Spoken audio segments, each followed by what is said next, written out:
Buddhassa Bhagavato Bhavavaganamakarangaro Masi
Very good, very nice to see everyone again.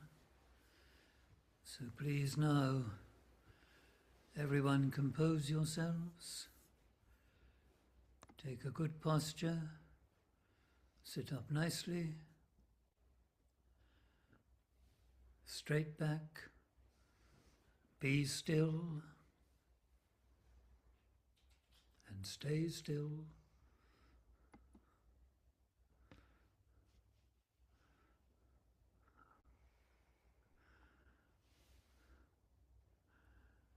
And you close your eyes and you leave behind all that you've been doing, thinking about, worrying about, everything. You put it all down and you leave it. And you try now to keep your attention, at least while we're together this evening, here and now.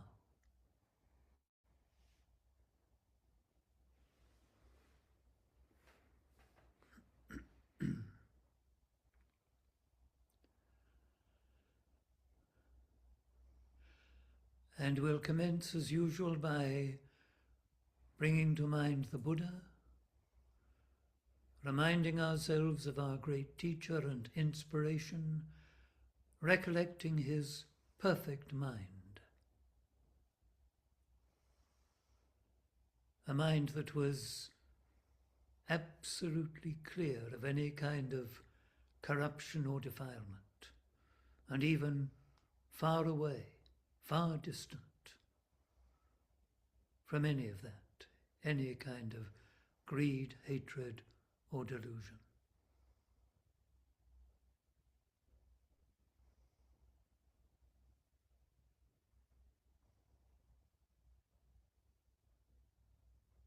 An extraordinary and wonderful being, perfect in knowledge and conduct.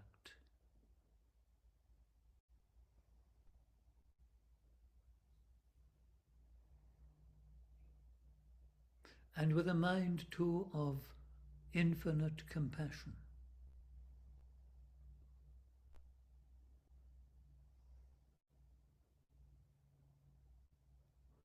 Now, when you contemplate the Buddha, when you even think of the Buddha,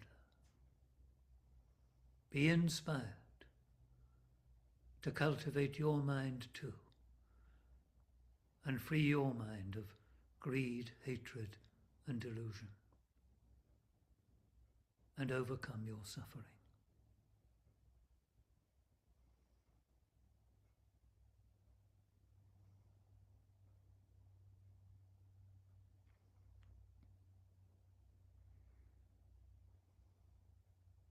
And think of this as doing yourself an enormous favor, which in fact it is. Doing yourselves a great kindness.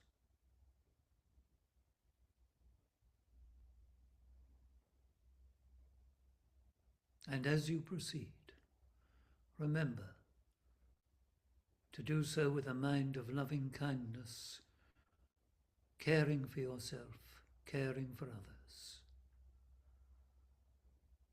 rejoicing in your merits, in your good qualities, and appreciating the same in others, while at the same time accepting things, keeping your mind steady, poised, equanimous.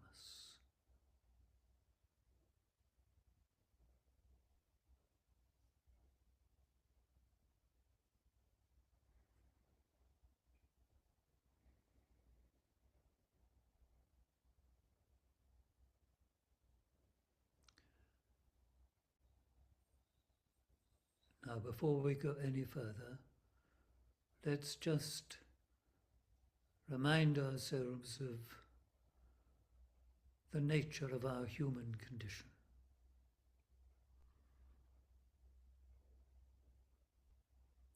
You're getting older. We're all getting older. Can't be helped.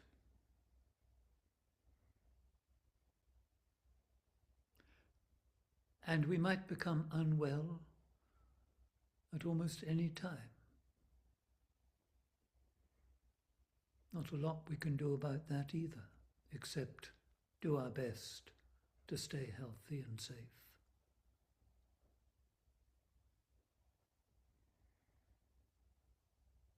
And then we're all dying. We're going to die, every one of us. Nothing we can do about that.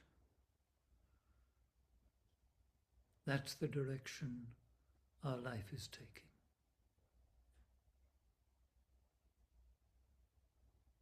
Aging, sickness, and death.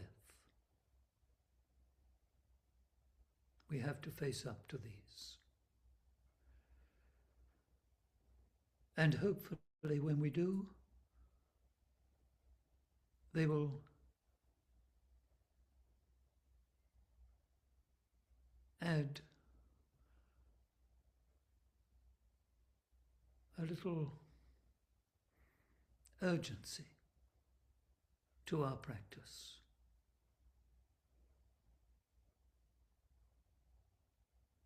And we'll want to take advantage of such time and opportunities as we have.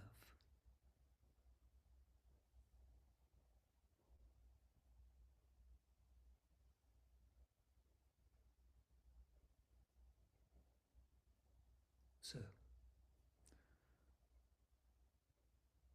sit up, gather and concentrate your mind, become mindful and aware of just what you're doing. And what are you doing? You're sitting and you're breathing. And you might also be thinking or dreaming, wondering.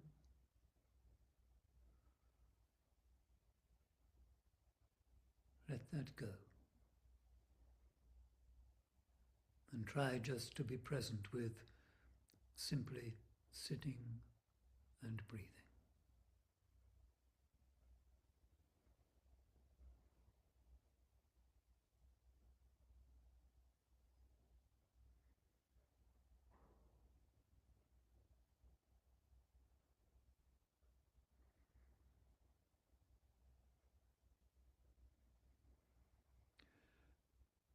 And gradually allow your mindfulness of your breathing to take over.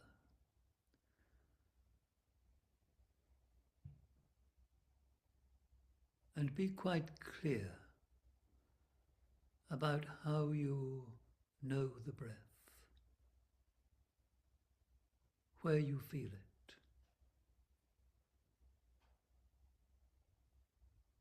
And try now to hold your attention, hold your mind just there. Mindful and aware of each in-breath, each out-breath.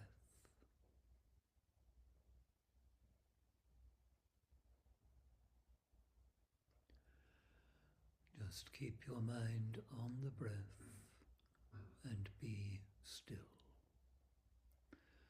But remember, if that's interrupted by anything, any sound, thought, feeling, ache, pain, or anything, just acknowledge it. As soon as you notice, as soon as you wake up to what you're doing, acknowledge it. If you like, say in your mind, knowing, knowing, knowing, and let it go. And find the breath again, and try again to keep with each in-breath and each out-breath.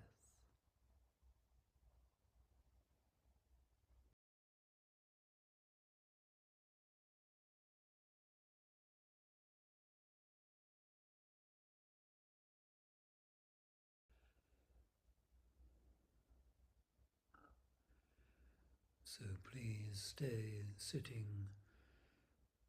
just as you are, quite still, peacefully, mindfully and aware.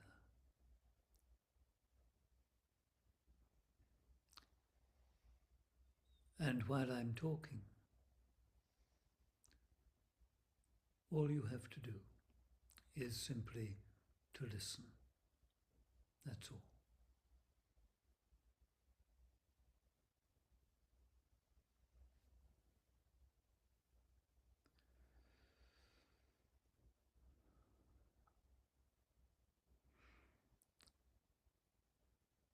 As I'm sure many of you are aware, people from time to time come to me and tell me their troubles. It was something I used to see and occasionally listen to when I sat with Ajahn Chah as he received people endlessly, all day. People coming and complaining about this and that and expressing their unhappiness. And it happens too here occasionally. And in the prisons when I'm there.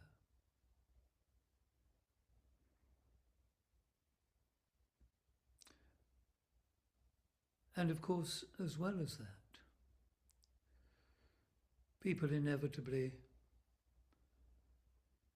express their concerns about what's going on in the world, the terrible things happening in various countries, the awful suffering and violence, the rampant greed, hatred and delusion. As well as the weather, the rain that never seems to stop, and so it goes on. All kinds of things happening around us that we can do practically nothing about. We can't help being concerned about them. We can't help worrying about them. But we can do practically nothing about them. They go on and on. And that's life. It's not a very satisfactory experience. Of course, we have our happy times, and we have quite a few things to applaud and be pleased about. But still, there's all this stuff going on that if we dwell on them, all these experiences, all these thoughts and feelings, they can make us quite unhappy and troubled. And yet we can do nothing about them. And I've had a few conversations like this lately. One of them with a prisoner who has had a knockback on his parole and faces more time in prison and feels he's done everything that has been asked of him, but it goes on. What can he do? What can I do? I can't do anything about it.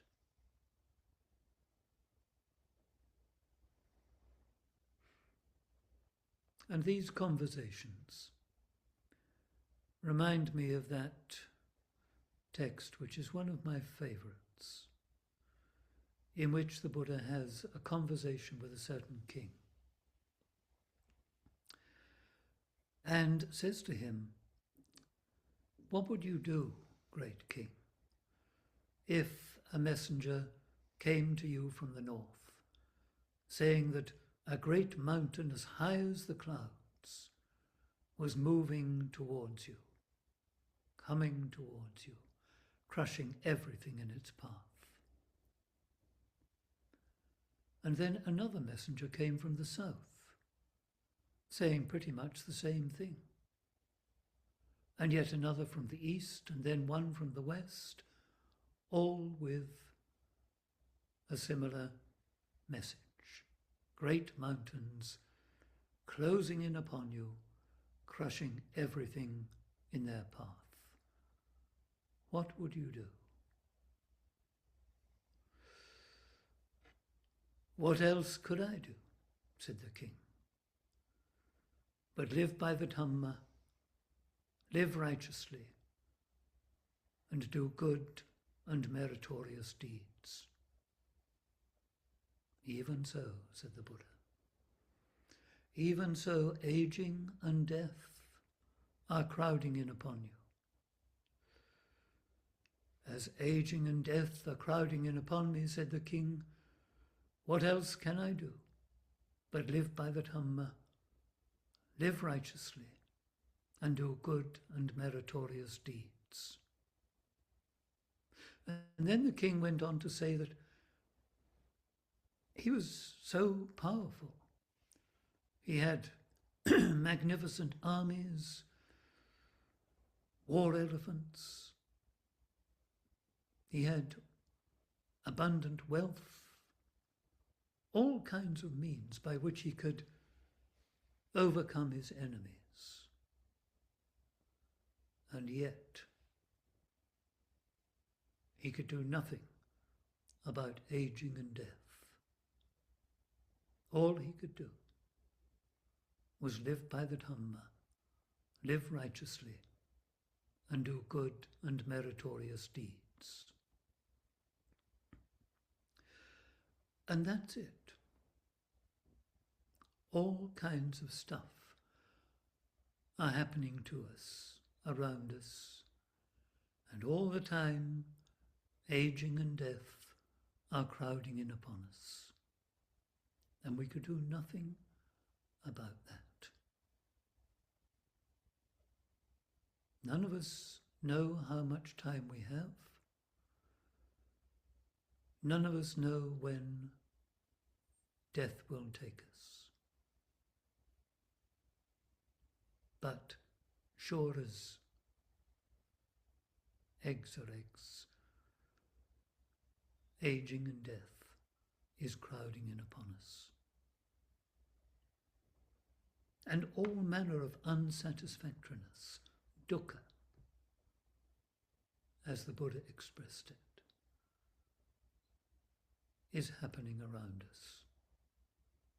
And we can do practically nothing about it, except to live by the Dhamma, live righteously, and do good and meritorious deeds.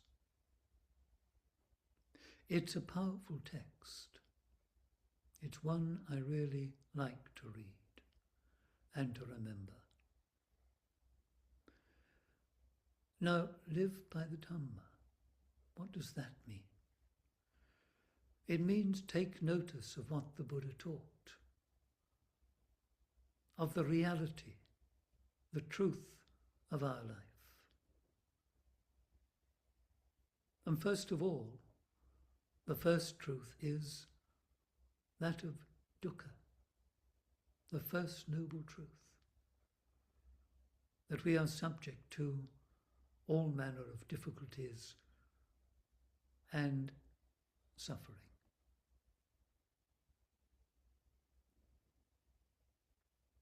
But then also, the Buddha taught that there is a reason for this. It can be overcome, and there is a way out. So to live by the Dhamma means really to take notice of those Four Noble Truths and hold them, hold to them. And that, of course, means practicing the Noble Eightfold Path. recognizing the trouble we're in, changing our mind, changing our inner attitude, cultivating our behavior in such a way that we do no harm, and training our minds, investigating our situation, learning, discovering the true nature of things, living by the Dharma. That we can do. And that is the sensible thing to do. We can do nothing about all this trouble around us, or very little. We might be able to tinker a bit with the nuts and bolts here and there, make things a bit better here, a bit better there. But then they're all changing, and so much of what we do will collapse. And that we must understand, that everything around us is changing.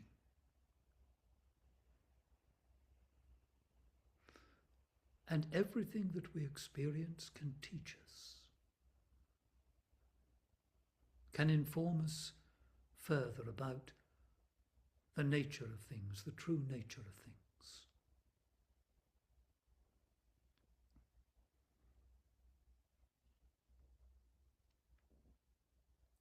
But then the Buddha said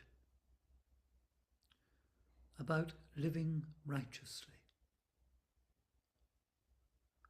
And this is important. Living righteously means really and truly, yes, avoiding harm, doing what's right, doing what's good, avoiding all evil, cultivating the good.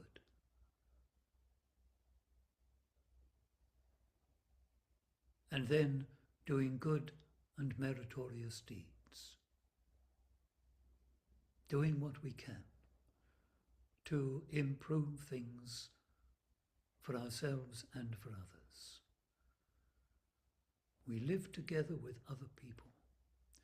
We live with a certain dependence on other people and numerous things that we require. And we can make an effort to be helpful. As well as avoiding doing any harm, as well as going out of our way to avoid all evil and to cultivate the good, we can also really do something to be of benefit to other people, as well as to ourselves. Because, of course, when we do things for others, benefit others, actually we also benefit ourselves. By helping others, we let go a bit of our attachment to self. By being generous and kind to others, we let go a bit more and a bit more about our greed. When we're kind, we're letting go a bit of our aversion. When we try to see the good in others, then we're also undermining some of that aversion and critical mind that we all, to some degree, carry.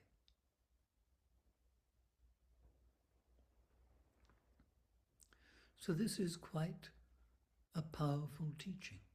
In fact, it's a very powerful teaching. Of course, you may think, well, nothing like great mountains crushing everything before them, coming towards me is going to happen.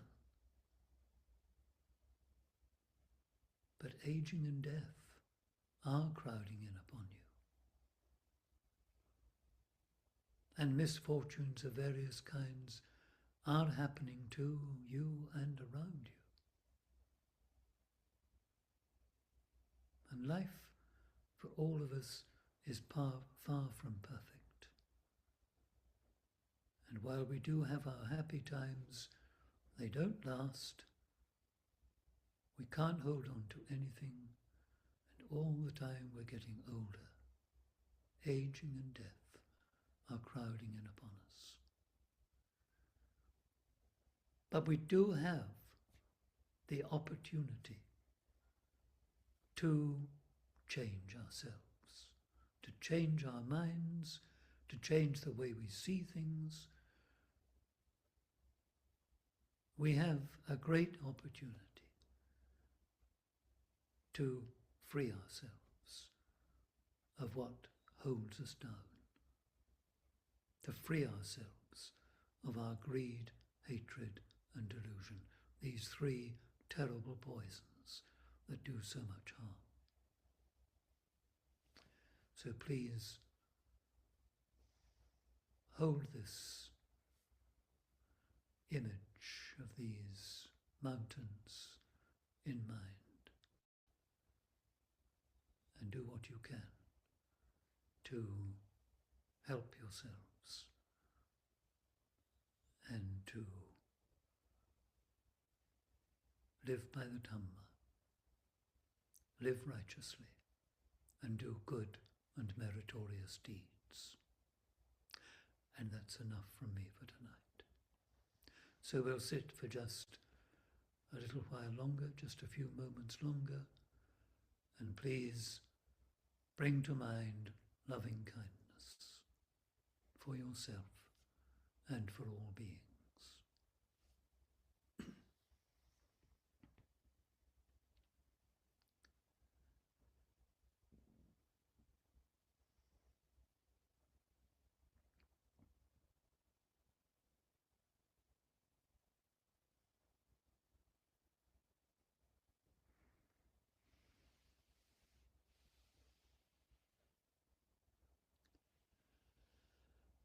May you and all beings be well and happy.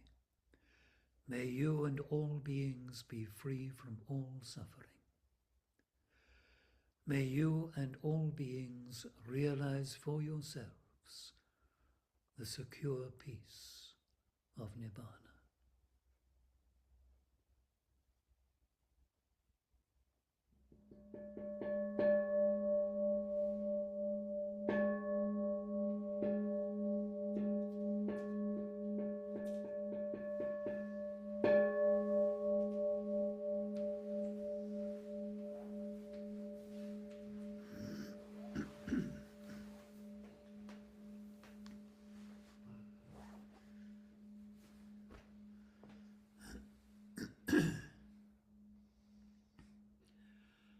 Arahang Samma Sambuddho Bhagava Buddhang Bhagavantang Abhivademi Swakato Bhagavata Dhammo Dhammang Namasami Supatipanno Bhagavato Savaka Sangho Sanghang Namami.